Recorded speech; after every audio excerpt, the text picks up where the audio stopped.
El todo suficiente eres tú. Ese es tu nombre. No hay realidad temporal, no hay realidad natural que nos haga satisfechos. Nada ni nadie nos satisface. Tú eres la satisfacción. Tú, Jesús, nosotros somos tu satisfacción. Somos el fruto de la aflicción de tu alma. Tu alma fue afligida al extremo y somos el resultado de esa semilla que cayó, porque el grano de semilla debe morir para dar fruto. Y Señor, hoy estamos participando de este fruto de la aflicción de tu alma. Y Jesús, te decimos, eres todo para nosotros. Eres todo. No hay realidad que nos llene. Solo tú, Jesús. Solo tu obra. Solo tu satisfacción. Solo tu vida. Tu vida en nosotros es la vida. Cristo, hoy entendemos que vivir no son cosas. Vivir no son personas. Vivir eres tú, Señor Jesús. Vivir es Cristo. Y es por eso que estamos hoy aquí en este acuerdo, Padre. Señor, como una sola unidad, como un solo cuerpo. El cuerpo que tú amaste, por el cual te entregaste. Hoy revélanos al Espíritu para qué estamos aquí. ¿Cuál es el único plan que tú prosperas? ¿Cuál es el único propósito que tú llevas hacia adelante y al cual bendices? En el nombre de Jesús, en el nombre de Cristo, aquí estamos, Padre, y nos gozamos en esta preciosa oportunidad, esta adoración musical. Pero Señor, cada día somos la adoración.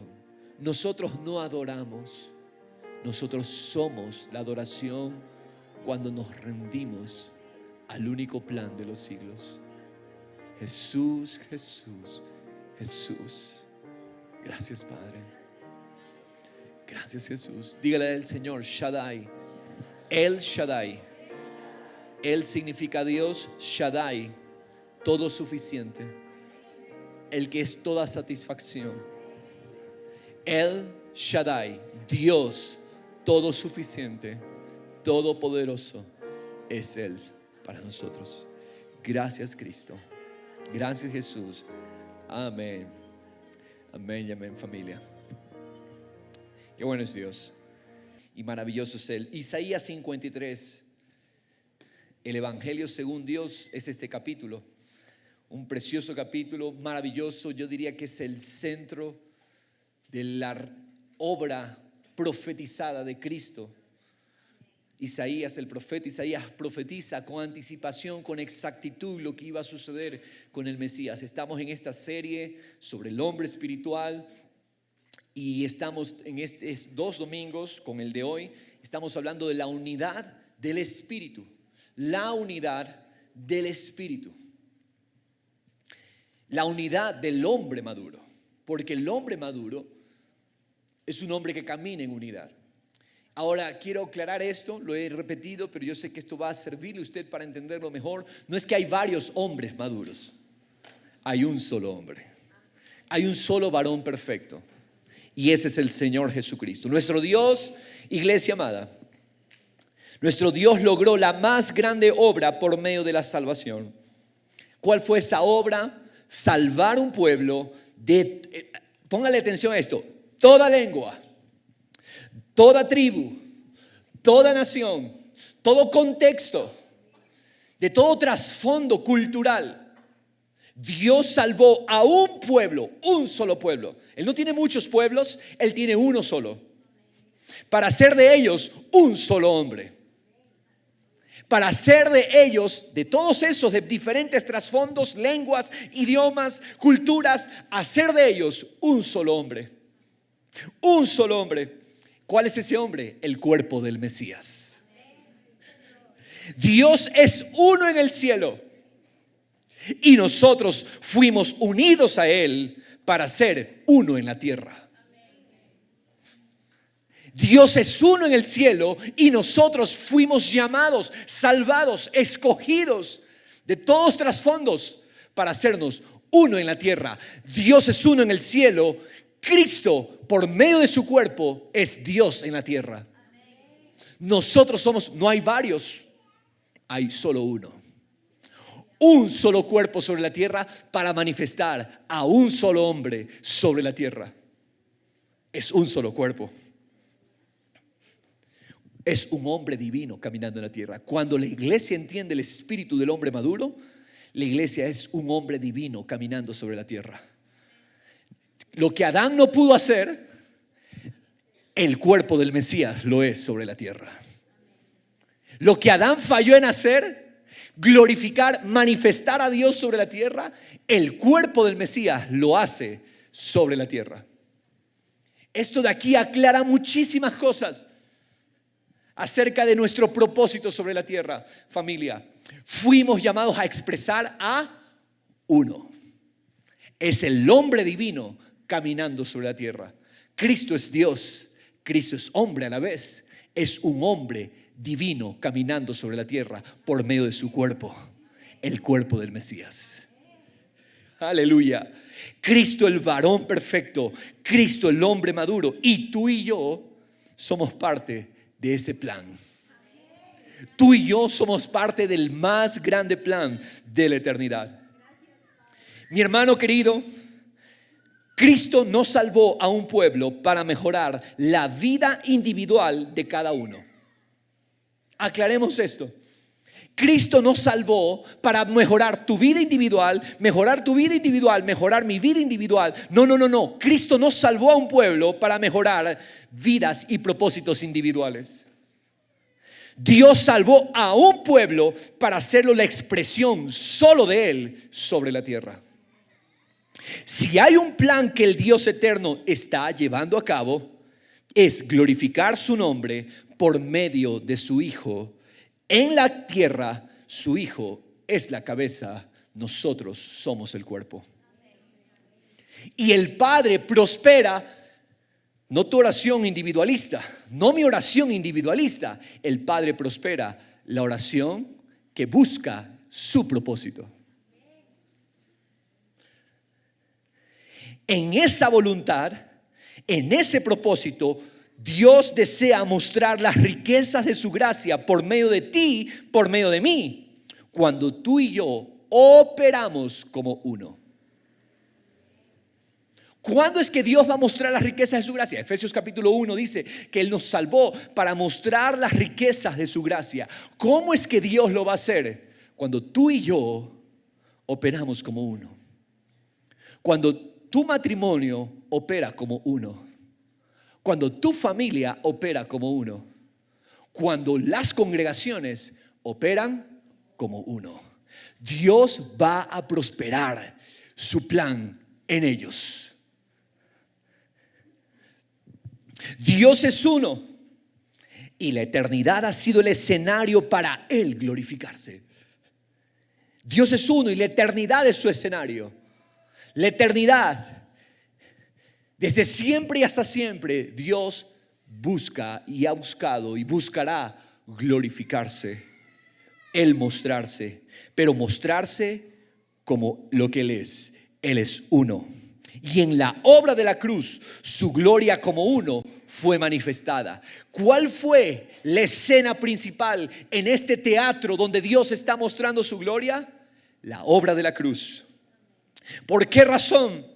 Porque el Padre entregó al Hijo como sacrificio por el pecado de su pueblo. El Padre dio al Hijo a cambio de la redención de ese pueblo que Él había amado desde la eternidad. Sabía, la palabra dice que usted y yo fuimos amados y escogidos desde la eternidad.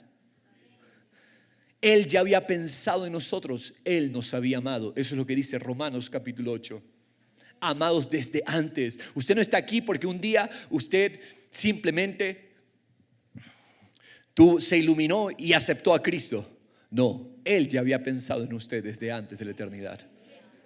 Fuimos escogidos por Él. Entonces, mi hermano, el Padre entregó al Hijo por ese pueblo que Él había escogido y que había amado. Ahora, ahí está el Padre.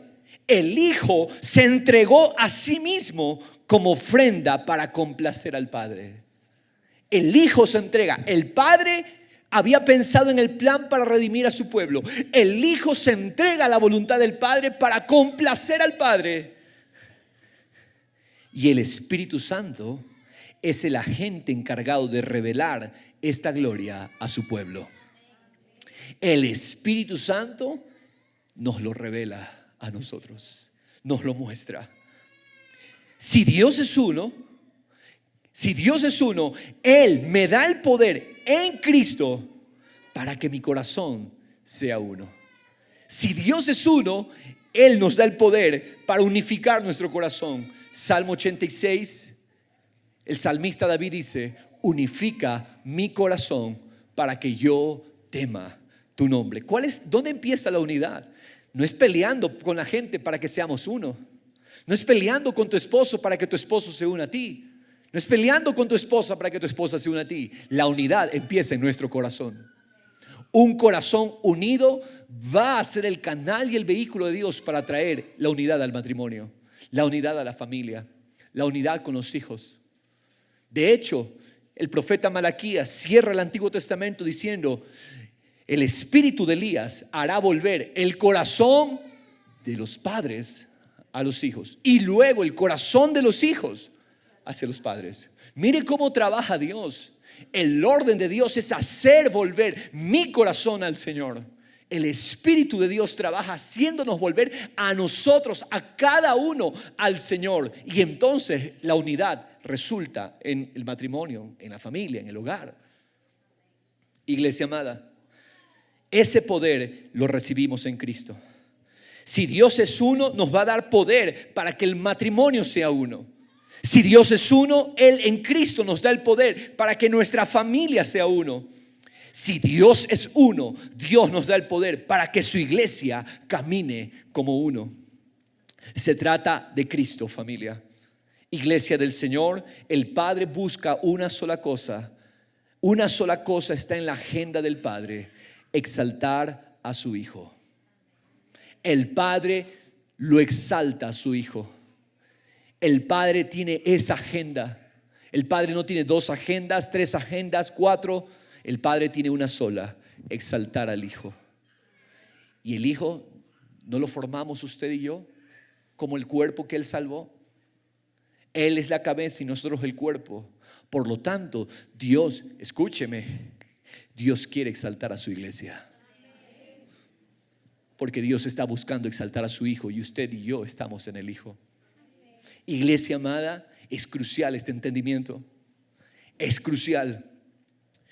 Los sufrimientos de Cristo que están descritos en Isaías 53 no fueron para prosperar mi vida individualista. Esto es duro y le duele a nuestra carne. ¿Por qué? Porque nosotros venimos cada día a Dios con una lista de cosas y no está mal. De hecho, la palabra dice: hagan llegar sus peticiones al Señor. Tenemos que tener, de hecho, en Libertad Financiera hemos aprendido que Dios responde cuando nosotros llevamos a Él las peticiones en oración. Dios contesta esas oraciones. Ahora, un momento. Todas las oraciones, aquellas que buscan su agenda, aquellas que son para que Él gane, aquellas que son para que su plan prospere, todas esas oraciones Dios las responde. Y le dice a sus discípulos: no han pedido nada, pidan y todo lo que pidieren les será hecho. Qué maravilla, familia del Señor. Porque los sufrimientos de Cristo no fueron para prosperar mi vida individualista. Por eso las oraciones de muchos creyentes no son respondidas, porque son oraciones que no consideran la agenda más alta, el propósito más alto. Pedimos, dice Santiago, pedimos para nosotros mismos. Pedimos para nuestra gloria. Pedimos para nuestros propios deseos que no se alinean a su deseo. Ese es el problema. Por eso las oraciones no son respondidas. Hoy le estoy dando una clave para que sus oraciones sean respondidas. Alinee todo al propósito y a la agenda más alta. Vamos a ver cuál es la agenda más alta. Los sufrimientos de Jesús el Mesías no fueron para prosperar proyectos individualistas.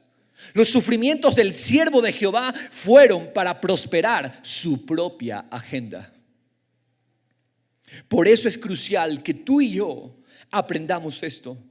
Porque si tú y yo aprendemos a operar como el hombre maduro, como el varón perfecto, nuestras oraciones serán de acuerdo con esa agenda. Nuestras oraciones serán de acuerdo con esa voluntad y entonces seremos prosperados según ese propósito. Por eso fue que Jesucristo sufrió. El Padre lo quebrantó por nosotros, para que al final su agenda se lleve a cabo. Vamos a leer tan solo un versículo, el versículo 10, que es el versículo central de este capítulo maravilloso. Usted debe meditar esto, por favor. Debe hacerlo suyo, Isaías 53. En este momento solo vamos a leer un versículo, el versículo 10. Vamos a ver qué es lo que busca Dios, qué es lo que anhela el Señor, qué es lo que busca Dios. Ahí está, verso 10.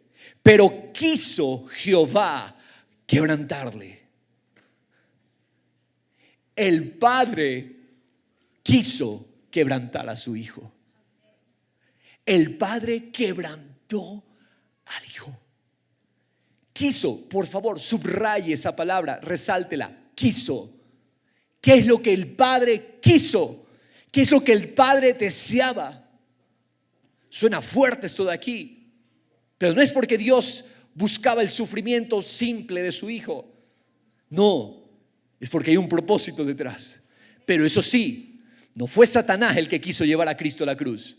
Muchos pastores predican que Satanás fue el que llevó a Jesús a la cruz. Que Satanás fue el que entregó a Jesús a los escribas, a las autoridades judías. Cuidado con esa herejía. La cruz no fue el plan de Satanás. Tampoco fue el plan B porque cayó Adán. La cruz la quiso el Señor. La cruz es el centro. El Padre planeó toda la historia en función de la cruz. El Padre quiso quebrantarlo. La cruz, recuerde, glorifica el carácter de Dios. El Padre quiso quebrantarlo. En otras palabras, ¿cuál fue su voluntad? Quebrantar al Hijo, sometiéndole a padecimiento. La palabra padecer es enfermar. El Padre hizo enfermar a su Hijo. El Hijo se hizo enfermedad en la cruz para tener un solo cuerpo sano sobre la tierra. ¿Sano de qué? Sano de egoísmos, sano de envidias, sano de celos. El Padre quebrantó al Hijo lo hizo enfermedad para que nosotros seamos un cuerpo sano.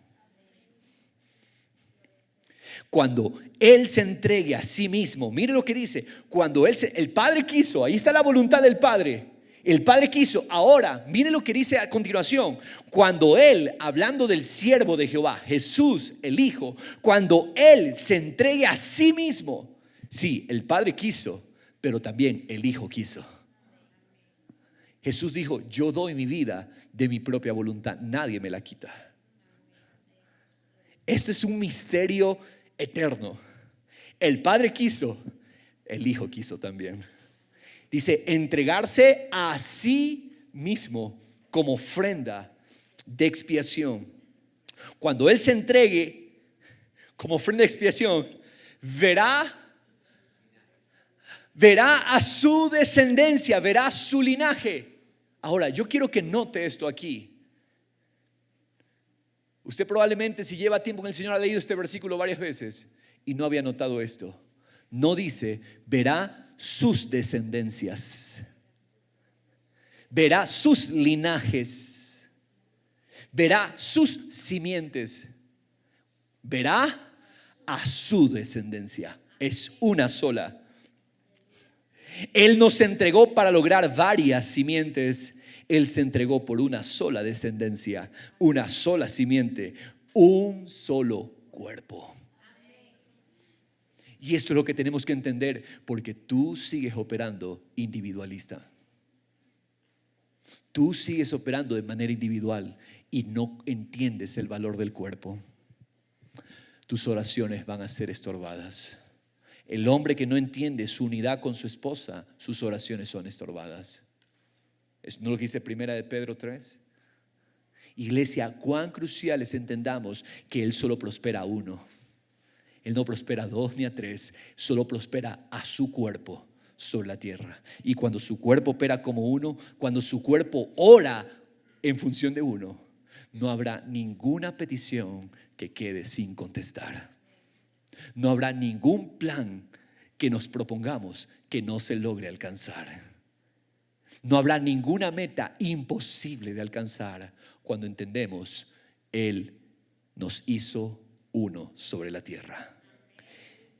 La Trinidad revela a Dios en los cielos. El cuerpo del Mesías revela a Dios en la tierra. Su descendencia es una sola.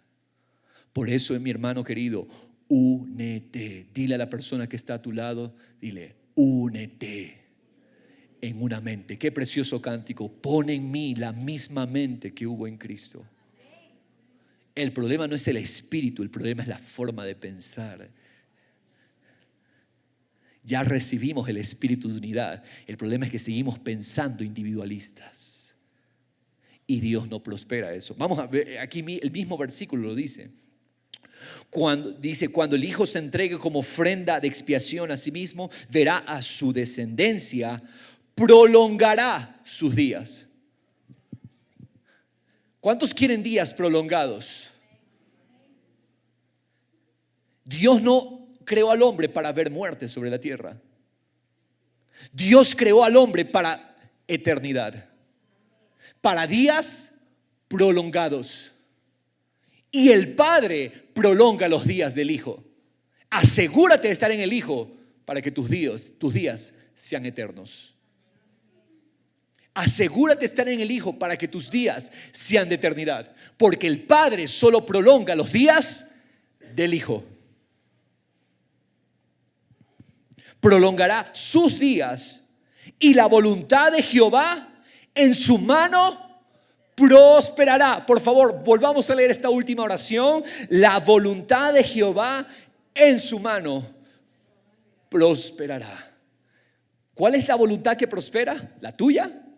¿La mía? La voluntad de Jehová es la que prospera.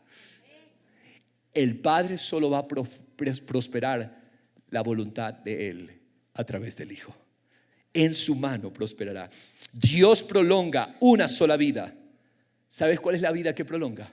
Wow, esto es tremendo. La vida del varón perfecto. ¿Tú sabes cuántos han querido destruir la expresión del varón perfecto sobre la tierra a través de los años y la historia? Todos los imperios anticristos han querido destruir a la iglesia. Roma, con todo su poderío, con todo su poder y su imperio, no pudo destruir al cuerpo del Mesías. En los países de la ventana 1040, ahora mismo quieren destruir todo vestigio del cristianismo y no los pueden destruir. Reinos se han levantado, reinos han querido destruir al cuerpo del Mesías y así mismo han caído. ¿Por qué? Porque el Padre prolongará los días de su Hijo sobre la tierra. Iglesia,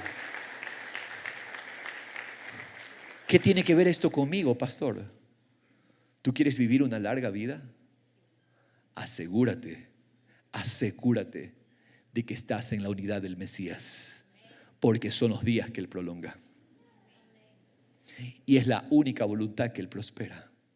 Yo no estoy diciendo que una persona que muera a temprana edad, Dios es soberano y no discutimos con Él. ¿Por qué?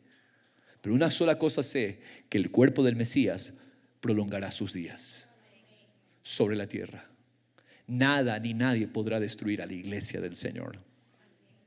Vengan las pandemias que vengan, los confinamientos que vengan, nos querían prohibir que nos reunamos. Voy a repetir Hechos 5, Hechos 6. ¿Acaso es necesario desobedecer a Dios para obedecer a los hombres? De ninguna manera. Cuando Él dio un mandamiento claro, no dejen de congregarse. Solamente si hay virus, ahí sí dejen de congregarse. No dice eso Hebreos 10. Por eso es que Dios nos mantuvo poderosos y estamos radiantes. Y hay una gloria, la gloria de esta casa, la gloria postrera será mayor que la primera. La gloria que viene es mayor. La gloria que viene es mayor. Porque es necesario obedecer a Dios antes que a los hombres. A la autoridad se le obedece en lo que es justo, pero a la autoridad se le desobedece en lo que es injusto. Sí, tenemos que obedecer a la autoridad en lo que es justo, pero las leyes injustas fueron hechas ¿para qué? Para ser desobedecidas. Las leyes justas son para obedecerlas, las leyes injustas son para desobedecerlas. El punto de esto que estoy diciendo, iglesia, es Dios prosperará su cuerpo sobre la tierra. Dios prosperará su iglesia. Usted no tiene idea cuánta oposición esta casa espiritual ha recibido. Y nada nos ha detenido.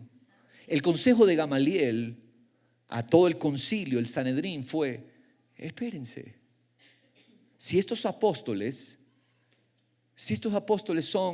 son unos farsantes y todo este plan es farsante, solito va a caer, déjenlos.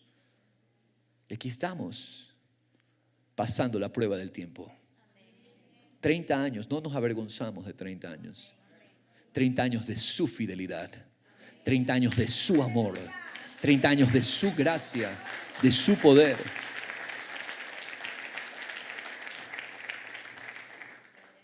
Y Él cumplirá su voluntad. Si es que somos una iglesia fiel, su oración por nosotros debe ser: Señor, mantén a los pastores fiel a tu palabra. Esa debe ser su oración.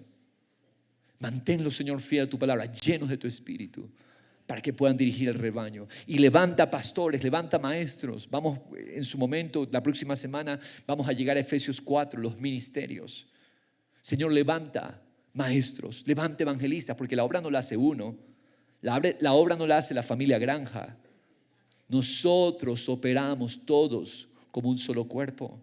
Y nos necesitamos, mi hermano. Si usted ha recibido, si usted está experimentando el favor de Dios, es tiempo de que coja esta hojita que recibe a la salida y desarrolle su propio estudio familiar, su propio estudio con amigos, con vecinos. Llámelos, no tiene que hacer una reunión extensa, pero es el tiempo de dar pasitos donde Dios empieza a glorificarse y más almas son salvas, y más almas descubren el gozo que nosotros hemos descubierto, familia del Señor.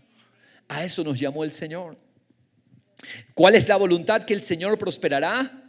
Su voluntad, la voluntad del varón perfecto. La entrega del Mesías fue para prosperar, mis amados, una sola voluntad. Un hombre que lo manifiesta sobre la tierra.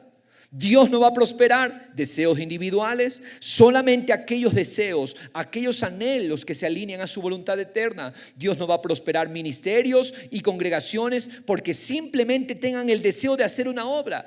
Se levantó una obra, una congregación, el hermano tal fue a abrir una iglesia. ¿Significa que Dios va a prosperar esa iglesia, va a prosperar esa obra? No necesariamente. No. ¿Cuál es la obra que Él va a prosperar? Va a prosperar el trabajo que se alinea a la voluntad eterna. La unidad del Padre y el Hijo. Padre de familia, esto debes enseñarle a tu esposa y a tus hijos. Reúnelos y oren juntos para que la voluntad de Dios sea hecha sobre la tierra. ¿Está mal orar por una casa? ¿Está mal orar por un vehículo? No, es espiritual hacerlo si es que ese plan se alinea a su voluntad. Entendamos, familia. Padre, reúnelos, oren juntos para que la voluntad de Dios sea hecha sobre la tierra. Y enséñale a tu familia cómo esta casa que están orando va a glorificar a Dios. ¿Cómo esta casa por la cual vienen pidiendo va a traer gloria al nombre del Señor? Dice la palabra, no reciben porque no saben pedir de acuerdo correctamente. Y aquí el Señor nos está diciendo, alineemos todo a su voluntad y no habrá oración que no sea respondida. Esa es la voluntad que Él prospera. Reúne a tus hijos, enséñales a orar por las provisiones que necesitan. Hay padres que se desesperan cuando el hijo viene a pedirles algo y no encuentran manera de cómo resuelvo eso que mi hijo te está pidiéndonos. Haz esto, detente y dile, vamos a orar por eso, Dios es la fuente. Cuando tú le enseñas a resolver todo lo que tus hijos te piden, dándoselo inmediatamente, tú les estás enseñando que la fuente es el hombre y la fuente no es Dios. Detente y dile, vamos a orar. Y si esto se alinea a la voluntad del Señor, el Señor lo va a responder. Ora con tus hijos. No le des las cosas a tus hijos. Aun cuando tengas, y en el caso de que no tengas, detente y enséñales. La fuente es Dios. Eso lo hablo por vivencia. Nos enseñaron nuestros padres, a Tal y a mí, nos enseñaron, del Señor es todo. Lo que ustedes quieran, ni siquiera vengan a nosotros, pídanselo al Señor. Él será fiel en dar lo que se alinea a su voluntad. Por eso, padre de familia, te estoy hablando a ti. Enséñales a pensar a tus hijos cómo Dios gana con ese plan. Enséñales a pensar cómo su salvación es conocida. A ver, estamos orando por un vehículo. Ahora, Señor, ¿cómo este vehículo contribuye para tu nombre? ¿Cómo este vehículo va a glorificar tu nombre? Yo me quedo sorprendido de los vehículos que el Señor nos ha dado a lo largo del tiempo. Cómo Dios mismo ha guardado mecánicamente esos vehículos. Y cómo Él ha tomado cuidado de cada detalle. ¿Por qué? Porque desde el inicio fue, Señor, esto es para tu gloria. Empieza a pensar cómo este vehículo le sirve al Señor. Si hay un hermano que se va caminando, ¿por qué no le ofreces? Déjame darte un aventón a tu casa. Hay una persona que se le dificulta poder venir a la iglesia. Puede ser un anciano, una persona discapacitada. Yo me comprometo a traerte todos los domingos a la iglesia. Estás haciendo que tus cosas sirvan a los propósitos de Dios. Que a la larga no son tus cosas ni las mías, son las de Él. Porque somos administradores. ¡Ay! Qué poderoso tema el que vamos a tener en septiembre. Administradores de la vida indestructible. Yo creo que Dios nos está hablando de esta manera. Yo no he conversado con Pastor Joel para ponernos con el pastor, predique ese tema. Libertad financiera nos está hablando del poder de una administración de Dios. Y ahora el tema de la conferencia es administradores de la vida indestructible. Creo que Dios nos está llamando. Ustedes han recibido mucho, pero ahora necesitan administrar. No saben cómo administrar lo que han recibido. Centro Familiar Cristiano, ustedes han recibido verdades poderosas. Ustedes han recibido revelaciones que en otros lugares no se escucha. Centro Familiar Cristiano, ustedes han recibido manjares del cielo. El problema es que estamos sin saber cómo administrarlos. Ese es nuestro asunto.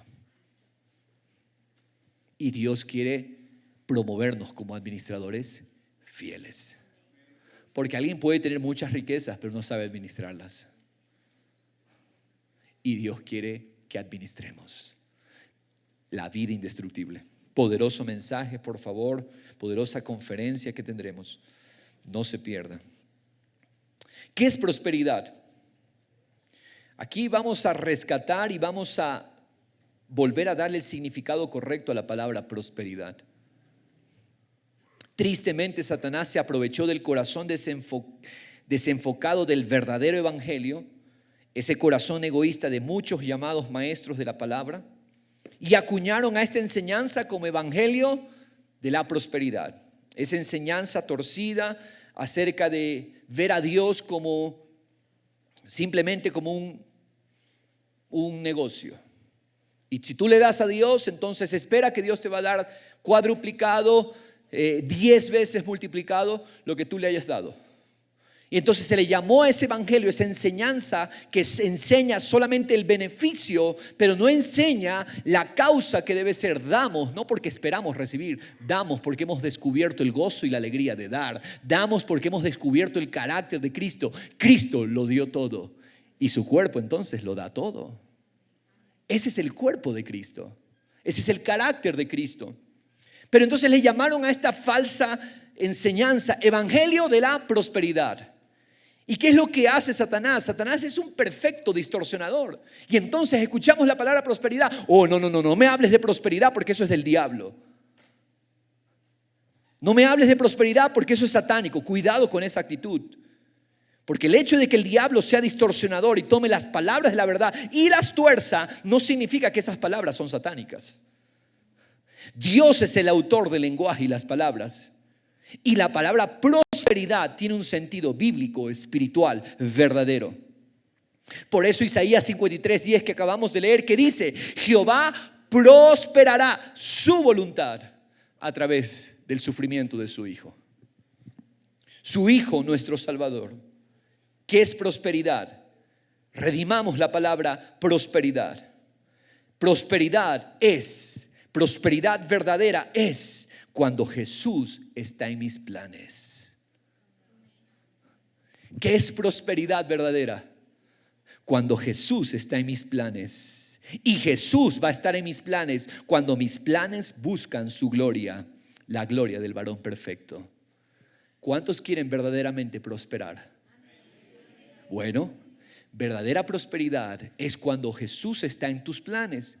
Y Jesús solo va a estar en tus planes cuando tú buscas su gloria, la gloria del varón perfecto. Es decir, mis planes serán prosperados por Dios solamente cuando mis planes se convierten en sus planes, cuando sus planes vienen a ser los míos. Esos son los planes que Dios prospera. Dios es inmanente. La inmanencia de Dios. Dios está cercano a su creación y toda su creación subsiste por Él.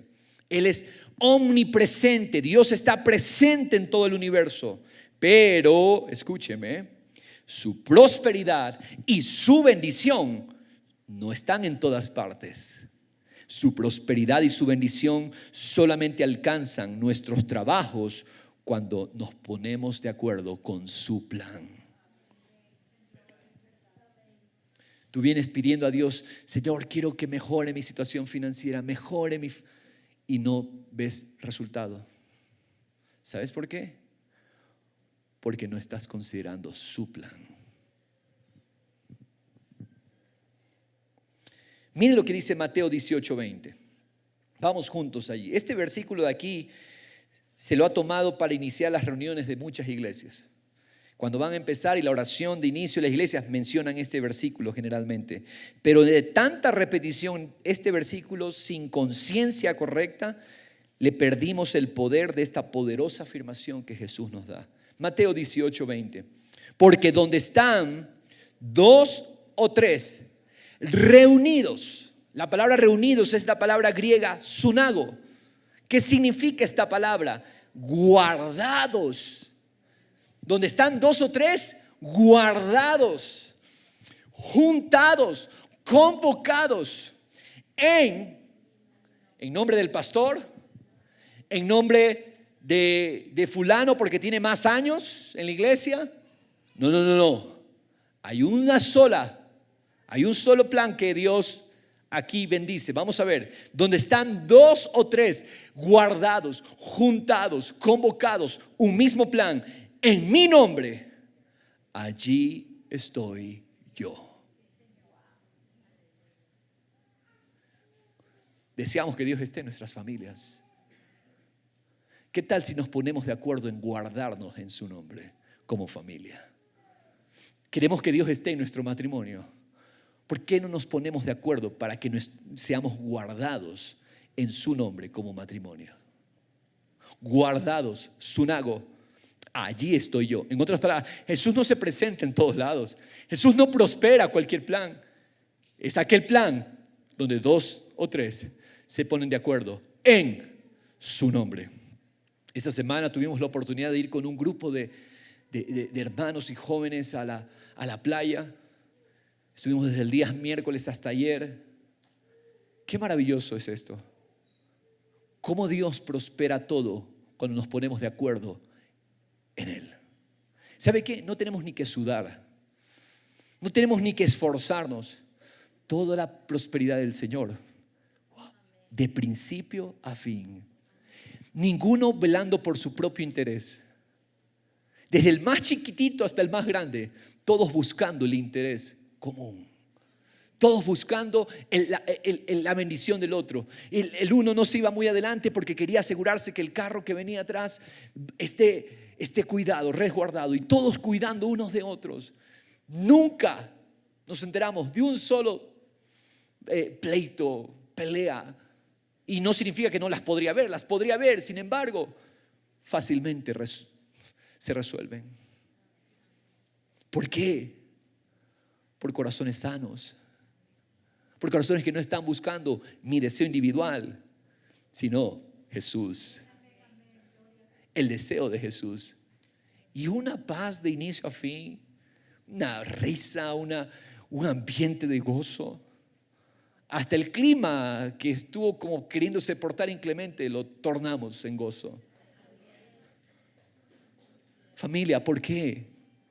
Porque Jesús se manifiesta. Y una vacación no es menos espiritual. Lo hemos dicho, una vacación es espiritual, siempre y cuando consideramos su nombre, cuando consideramos a Él. Y Dios se manifiesta con gozo, con poder.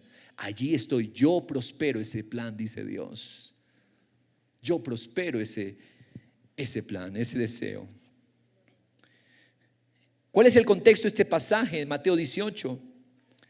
El poder de Dios para el humilde. El contexto, cuando escuche la palabra contexto, se refiere al antes y al después de ese pasaje que estamos leyendo. ¿De qué trata lo que Jesús está hablando en ese capítulo? El poder de Dios para el humilde, el poder de la restauración, el poder de la exhortación al hermano que se ha equivocado, el poder del perdón, el poder de la oración, el poder del acuerdo. Jesús ha explicado todas estas verdades, incluso usa parábolas en algunas, y allí Jesús declara este pasaje sobre reunirnos en su nombre. Su nombre, ¿qué es su nombre? Su carácter, su gloria, su plan. El nombre es Él mismo. La palabra reunidos es estamos guardados allí. ¿Qué es reunirnos en su nombre? Un matrimonio que se reúne para el plan de Dios es un matrimonio guardado en su nombre. Un matrimonio donde cada uno está reclamándole al otro lo que el otro ha hecho mal. Y se ponen en esas posiciones de reclamar al uno y reclamo. Mire, no llega a ningún lado. Nunca va a haber verdadera unidad. Jamás. Solamente empieza a disfrutar el poder de la unidad aquel que dice: yo hoy dejo de reclamar, hoy quito todas mis demandas, hoy quito todas mis expectativas, y mi única demanda va a ser a mí mismo unificar mi corazón en Dios.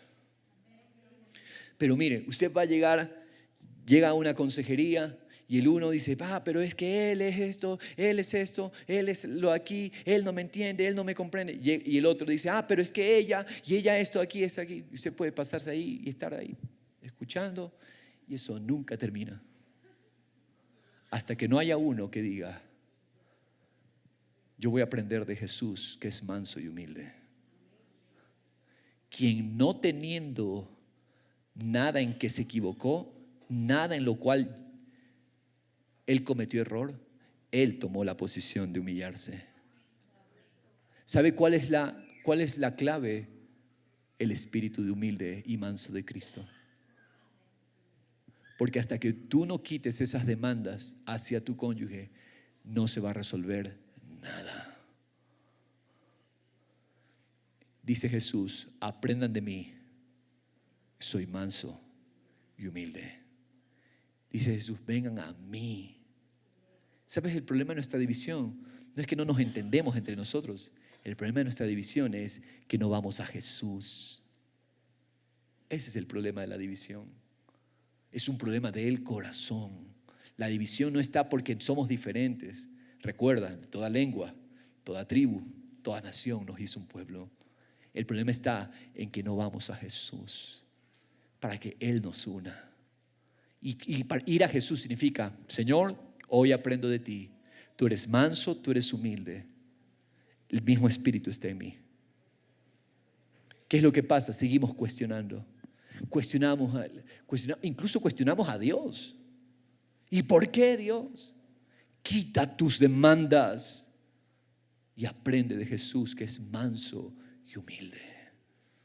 Y entonces pavimentas el camino hacia la bendición, hacia la prosperidad de Dios, hacia el éxito de Dios. Guardados, eso significa estar guardados. Una congregación que se reúne para el propósito del varón perfecto es una congregación guardada en su nombre. Una familia donde cada miembro unifica su propio corazón para con Dios es una familia guardada en su nombre. ¿Qué está sucediendo en esos acuerdos? Ese matrimonio que está siendo guardado en su nombre porque se pone de acuerdo en traer gloria a Dios. ¿Cómo es Dios glorificado? Cuando reclamas. No, Dios es visto cuando tú eres manso y humilde. Cristo es visto cuando tú depones tus argumentos, aunque estés en lo cierto. Cristo es visto allí. ¿No fue eso lo que glorificó al Padre? La humildad y la mansedumbre del Hijo. Allí es donde Jesús es glorificado. Hace unas semanas tuvimos una reunión con un grupo de hermanos para tratar un tema sensible, espiritual, que había sucedido hace un tiempo. ¿Y cuál es la actitud que gana? ¿Cuál es la actitud que trae la bendición de Dios? Manso y humilde. Cómo Dios bendijo esa reunión poderosamente, trayendo restauración y trayendo vida. ¿Dónde? Donde llega gente con una sola actitud. Se trata de Cristo, manso y humilde. Y Dios bendice. Y Dios se da a conocer. Dios se glorifica, familia del Señor. Allí está Jesús. Jesús está allí. Él no se hace esperar. Esa es la fiesta que Él busca estar. Ese es el lugar que Él quiere estar, donde hay un pueblo en mansedumbre y humildad. La unidad es un espíritu. Es el espíritu de Cristo. El espíritu de Cristo es el poder del hombre maduro. Qué maravillosa revelación nos da Dios. ¿Qué es madurez? Madurez no es cuánta Biblia sabes, tampoco cuántos dones tienes. Madurez no es cuántos ministerios desarrollas, ni cuántos demonios has echado desde que te convertiste. Eso no es madurez. Es más, Jesús les dice a un poco de gente que llegó diciendo: Señor, en tu nombre profetizamos. Puedes profetizar muchísimo, eso no es madurez. Puedes echar demonios, muchísimos demonios. Puedes tener el récord en echar demonios. Eso no es madurez. Puedes tener muchos dones. Puedes cantar muy bonito. Eso no significa que eres maduro. Madurez es cuánto caminas en unidad. Esa es la estatura del varón perfecto.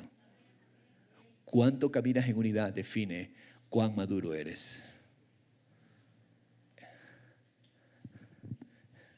Madurez no es cuánta Biblia sabes. Satanás se sabe toda la Biblia. Satanás usó la Biblia, de hecho, para atentar al Hijo de Dios.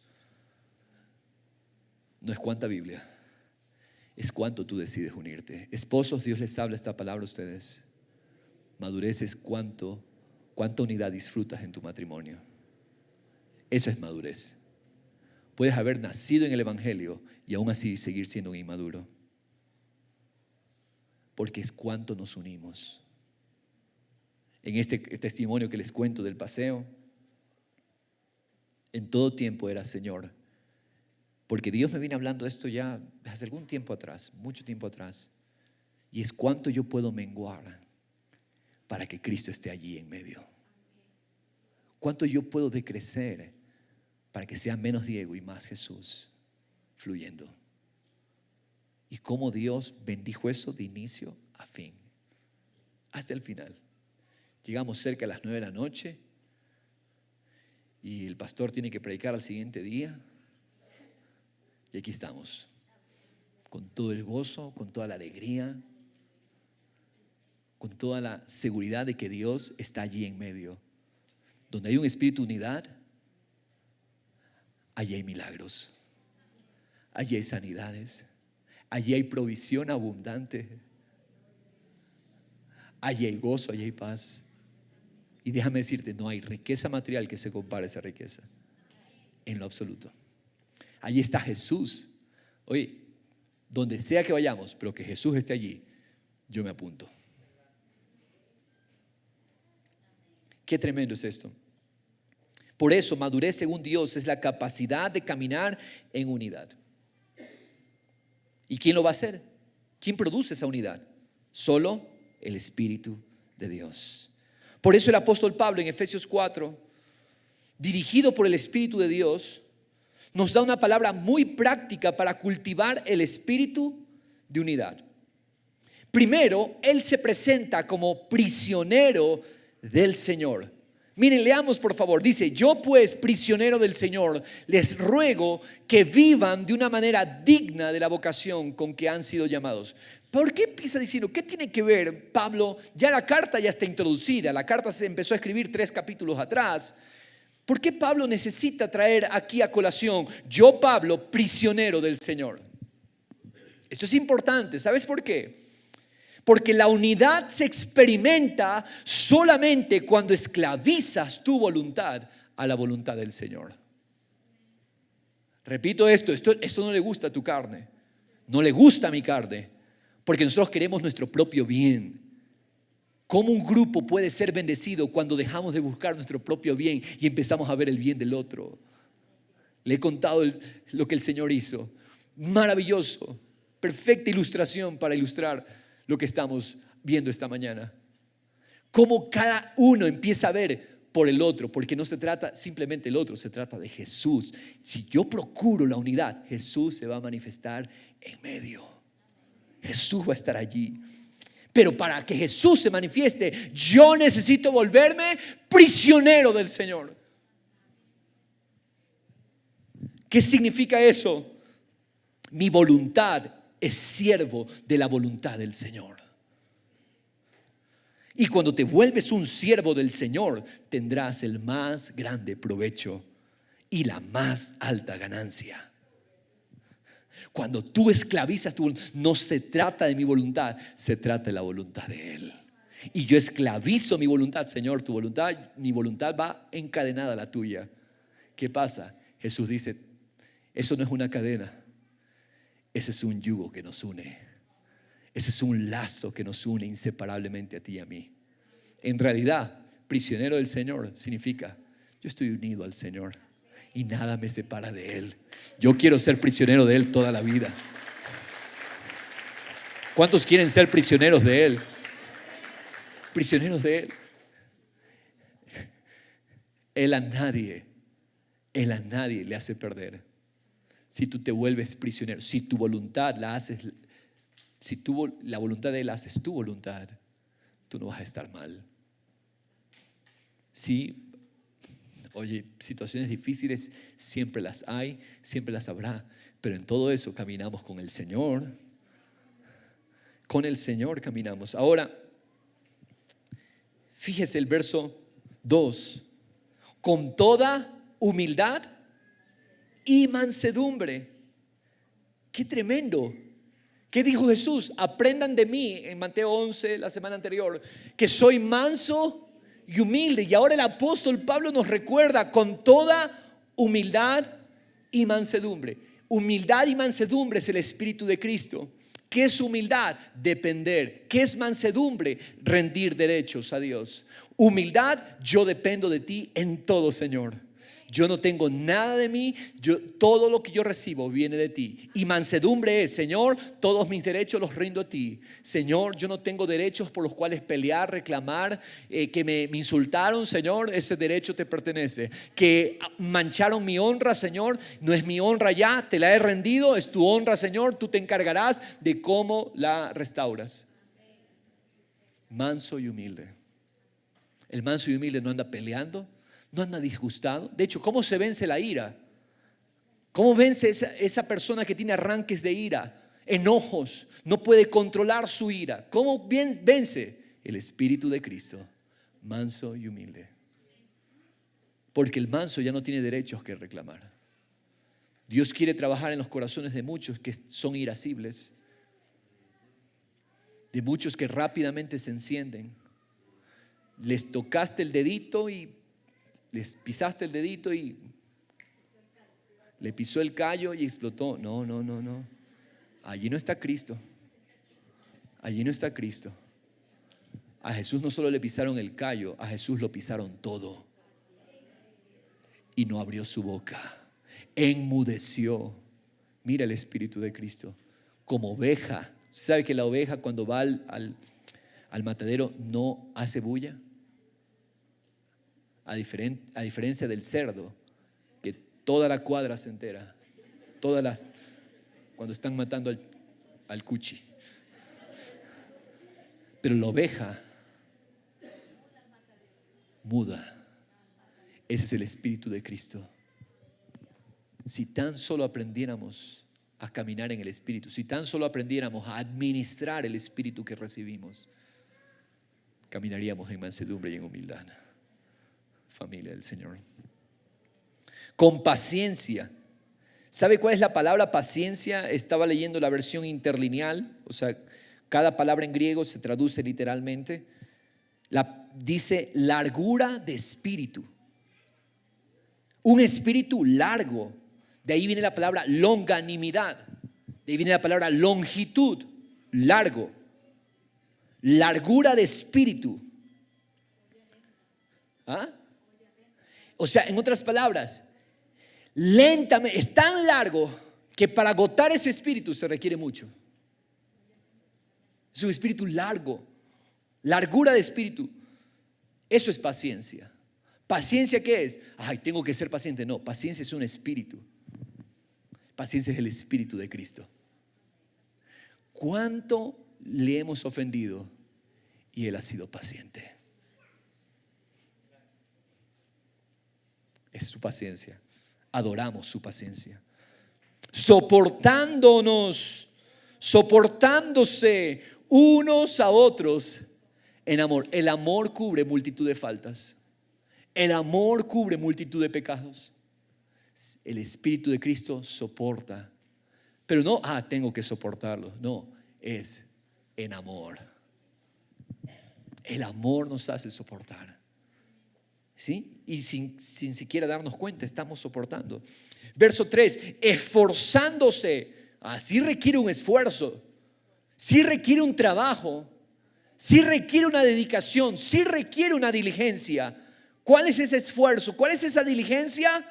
Preservar la unidad del Espíritu en el vínculo de la paz. Qué tremendo. Hay un esfuerzo que tenemos que hacer. ¿Cuál es el esfuerzo? ¿De forzarlos a ustedes a pensar como el pastor Diego piensa? No. El esfuerzo que yo tengo que hacer primordial es mi corazón traerlo a la unidad de Cristo. Si yo estoy unido a Cristo, estaré unido a ustedes. Si ustedes están unidos a Cristo, unos y otros estaremos unidos. Traigamos nuestro corazón a Cristo y seamos diligentes con esa administración. Solícitos, dice Reina Valera, y aquí como dice, esforzándonos por preservar la unidad. Qué tremendo. En mansedumbre y humildad. Así es como se manifiesta el Espíritu de Cristo. Tú te enfocas en el carácter de Cristo, manso y humilde. Tú meditas, tú administras ese regalo que se nos dio. Tú vas a caminar en mansedumbre y humildad. ¿Qué necesitas cuando te están ofendiendo? ¿Qué necesitas cuando te están atacando? ¿Qué necesitas cuando te están calumniando? ¿Qué necesitas cuando te están faltando el respeto? ¿Qué necesitamos hacer? Mirar a Cristo. Porque cuando yo miro a Cristo y veo, pero el manso y humilde no levantó su voz. El manso y humilde aprendió a entender cuál era la voluntad del Padre. Señor, ese es el Espíritu en mí. ese sea mi caminar. Pero yo tengo que hacerlo, diligencia en mi corazón. Tengo que ser solícito, esforzarme por preservar esa unidad del Espíritu. Entonces, ¿qué va a pasar? Cuando yo me enfoco en ese carácter de Cristo, yo voy a caminar en una actitud mansa y humilde para con el resto del cuerpo. Solamente aquellos que han hecho a Cristo su dependencia serán pacientes. Solamente los que han hecho a Cristo y a Él le han entregado sus derechos se van a soportar unos a otros. En otras palabras, mis amados, el espíritu manso y humilde es el canal por donde fluye el amor de Dios. El amor de Dios no fluye por otro medio, por otro vehículo. El amor de Dios no fluye por nuestros dones. Yo doy gracias a Dios por estos hermanos ministros de adoración que nos dirigen, músicos tremendos, y gloria a Dios por esa gracia. Pero en realidad ese no es el pegamento nuestro. No nos pega la música. Yo me acuerdo, les cuento un testimonio, creo que nunca he contado este testimonio. Yo por muchos años, cuando era muchacho, adolescente y descubrí el talento de la música, yo quise armar grupos musicales. Y me acuerdo que tratamos de unirnos con iglesias por armar bandas y grupos musicales para exaltar a Cristo y todo el tema. Pero nunca funcionó nada. Porque nos queríamos ser unidos por el talento, queríamos ser unidos por la música, y eso jamás va a funcionar. Podrá funcionar por un rato, pero ese no es el pegamento divino. Pero cuánta gracia Dios nos ha dado en esta congregación. No nos une la música, no nos unen los talentos, nos une el espíritu manso y humilde de Cristo. El servicio de esta iglesia, de hecho, ¿sabe quiénes son los que llevan a cabo adelante el servicio dentro de la congregación? Son corazones que están caminando en mansedumbre y en humildad. No hay espacio para lo otro, termina saliendo. Por eso cuando alguien viene y dice: pastor, yo quiero servir en la música, o pastor, yo quiero servir en tal área, bienvenido, pero conéctese al Espíritu de Cristo. Conéctese al espíritu de mansedumbre y humildad. Depender del Señor. Y eso es el pegamento que nos une. Esa es la gracia. Y así es como Dios lleva adelante a cabo el servicio dentro de casa. No, quiero ser claro con esto, dentro del edificio, porque hay un servicio todavía más extenso a Dios fuera del edificio. Esto es una partecita, esto es llevarle el café al Señor nomás apenas. Pero el verdadero servicio son nuestras vidas, nuestros hogares, nuestros matrimonios, nuestras familias. Ese es el verdadero servicio. Es que ve la gente en Cristo. La gente ve a Cristo en mí. La gente que me rodea puede decir: ese hombre, esa mujer camina en mansedumbre, esa mujer camina en humildad. Aunque no lo digan exactamente con palabras, pero dicen: hay algo en esa persona que no es común, que no es corriente, y es el Espíritu de Cristo. El espíritu de unidad. Y donde quiera que vayamos vamos a hacer bendición. Aquí nadie está luchando por puestos. Nadie está luchando por: yo quiero hacer lo que el hermano hace. No. Hemos entendido aquí, es Cristo, es el espíritu de Él. Nadie está buscando ser promovido. Y cuando alguien viene que se quiere dar a conocer y promoverse, tratamos siempre de enseñarle el carácter de Cristo: mansedumbre y humildad. Ese es el carácter que Dios bendice. Y así preservamos la unidad del Espíritu. Mis amados hermanos, qué maravilloso es esto. Porque ese es el canal donde fluye el amor de Dios. El amor de Dios no fluirá por otro medio, otro vehículo. Pero el resultado de no trabajar, el resultado de no esforzarte en tu corazón, es que ahora tú no puedes soportar a tus hermanos en el cuerpo. Yo doy gracias a Dios, hermanos, que me dicen: pastor, a mí se me hace difícil. Gloria a Dios por ese reconocimiento. Ahora el siguiente paso es: trabaja. La unidad se trabaja. ¿Cómo? Trayendo mi corazón a Cristo y viendo lo que Él sufrió para hacernos un solo cuerpo. Pero si yo no trabajo, no voy a poder soportar a mis hermanos en el cuerpo, porque no habito en mansedumbre y humildad. Ay, cómo quiero desaparecer cuando apenas termina el culto. Quiero desaparecer, no lo soporto. Cuidado con esa actitud. Esa no es la actitud de Cristo. Hay personas que se relegan en sus habitaciones y quieren estar solos. Perdóname, ninguno que dice amar a Dios y aborrece a su hermano está siendo coherente. Es muy importante. Tú puedes encerrarte en tu habitación y estar con Dios todo el tiempo, pero sí, ahora muestra el fruto de aquello en la unidad con tu hermano, en la unidad con tu familia. Hay esposos que llegan a un tiempo y quieren estar solos, no quieren que nadie los moleste. Cuidado con eso. Eso no viene de Jesús. Cristo busca. Sí, Jesús estaba a solas con el Padre, pero Jesús buscaba estar con sus padres, con sus hermanos. ¿Sí? Dice, viene la familia física de Jesús, los hermanos de sangre de Jesús. Vienen todos ellos, la mamá de Jesús, todos, y le dicen, tu familia te está buscando, Jesús. Jesús le dice, hey, definan bien, familia no es la sangre, familia son los que hacen la voluntad de mi Padre. Esa es familia, dijo Jesús, esa es mi familia. Jesús estaba reunido ahí con sus discípulos, con la gente que lo seguía. Ellos son mi familia, y yo no cambio esta mi familia por otra. Esta es mi familia, dijo Jesús.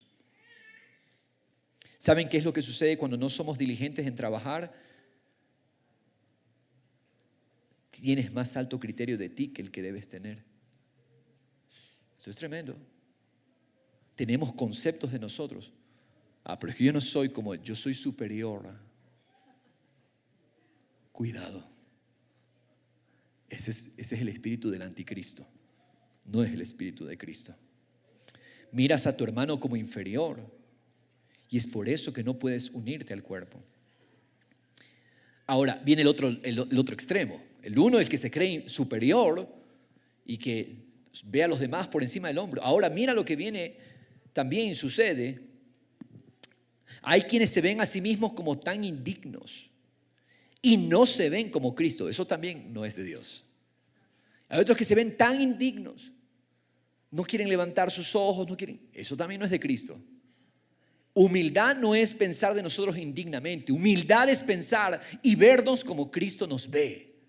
Y Cristo nos ve como Él dejó de ser el unigénito para pasar a ser el primogénito. Primero de entre muchos hermanos. ¿Qué somos tú y yo? Hermanos con Él. Ya no eres no tienes un lugar menor no, tienes el mismo lugar. Cristo nos trajo a su misma honra, a su misma dignidad. Por lo tanto, no te veas ni indigno ni tampoco como superior. Mirémonos. Me gusta esta frase, no sé quién la dijo, pero dice, al pie de la cruz el suelo está nivelado para todos. No hay escaleras. El suelo está nivelado para todos los que caminan en ese espíritu de unidad. Entonces, cuidado con la actitud de verte superior, ni tampoco te veas como indigno, inferior. Mírate como Cristo te ve. Eres mi hijo, te dice el Señor. Eres mi hija, te amo, te escogí y puse mi espíritu. El mejor regalo que te he dado, mi espíritu lo puse en ti. Amén. Quiero terminar con el versículo 4 al 6. Hay un solo cuerpo. Por favor, repita, un solo. Un solo, varios cuerpos, varios espíritus, un solo cuerpo. Los que hemos sido lavados con su sangre, somos uno solo. Un solo espíritu. Así como también ustedes fueron llamados en una misma esperanza de su vocación. Un mismo llamado. Ese llamado nos da esperanza. Un solo, varios señores, un solo Señor. Una sola fe. Un solo bautismo. Un solo Dios y Padre de todos, que está sobre todos, está por todos nosotros y está en todos nosotros. Un solo. No son dos agendas, no son tres agendas. Efesios, estos versículos están haciendo eco de Deuteronomio 6. Yo, Jehová, mi nombre es uno. Yo soy uno, dice el Señor. Un solo. No es que Dios tiene muchas voluntades, muchos planes, muchos proyectos. No, mis amados.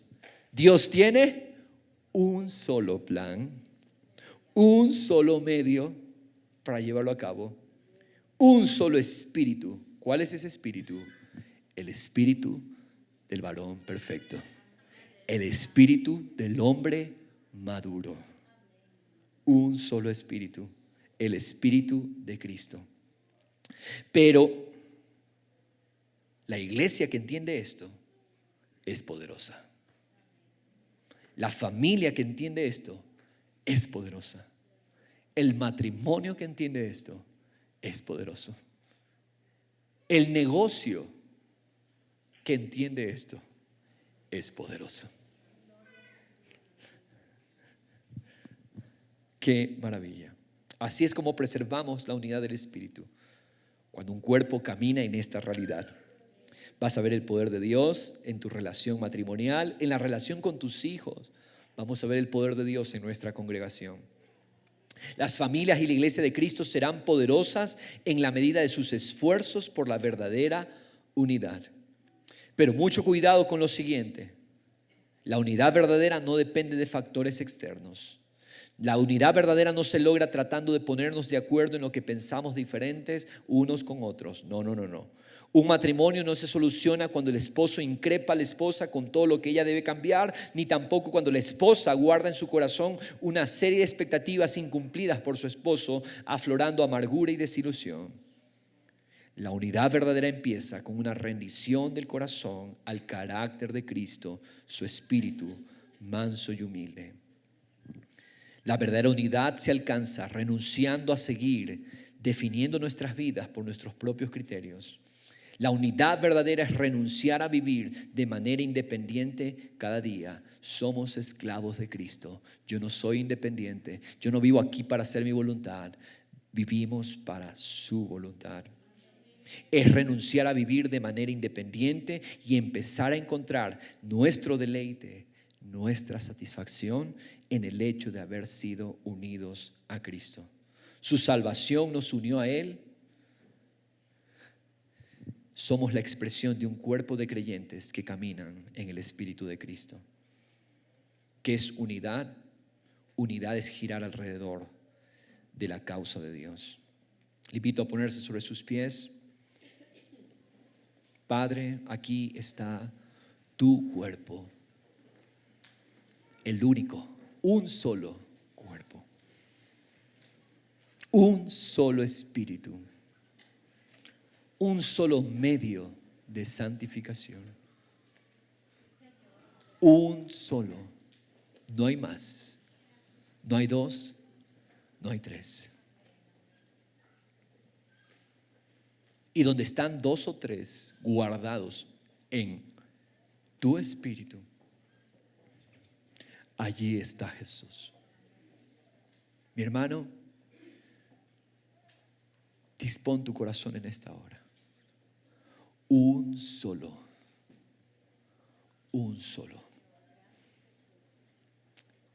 Padre, quita nuestra mirada egoísta, toda envidia, todo celo.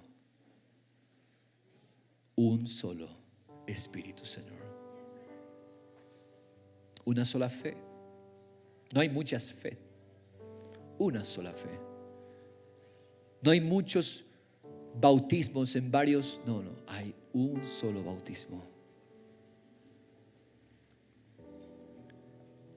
Fuimos bautizados en el cuerpo de Cristo. Gracias, Padre. Aquí estamos rindiendo el corazón, Señor, humillándonos.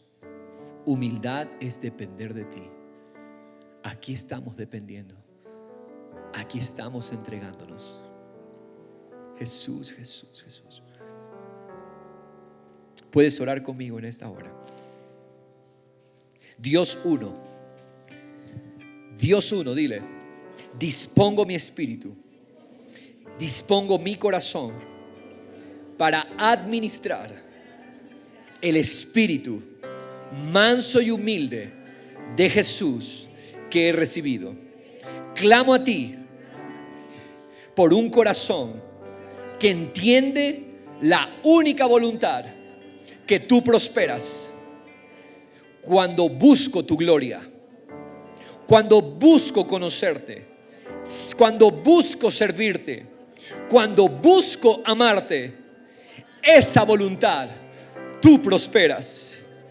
Hoy con tu poder Derribo ídolos en mi corazón, ídolos de amargura, ídolos de resentimiento, ídolos de celos, ídolos de envidia. Hazme uno como tú eres uno. Dame una sola visión, la visión de Jesús. Tu propósito, la misma actitud que hubo en Cristo, hoy sea mi actitud. Hoy esa sea mi mente. Me humillo. Nos humillamos. No somos individuos, somos un solo cuerpo para tu gloria. Esta fue tu voluntad en Cristo. Amén. Dele gracias al Señor por el espíritu de unidad. Moramos en Él, Padre. Gracias, Señor Jesús.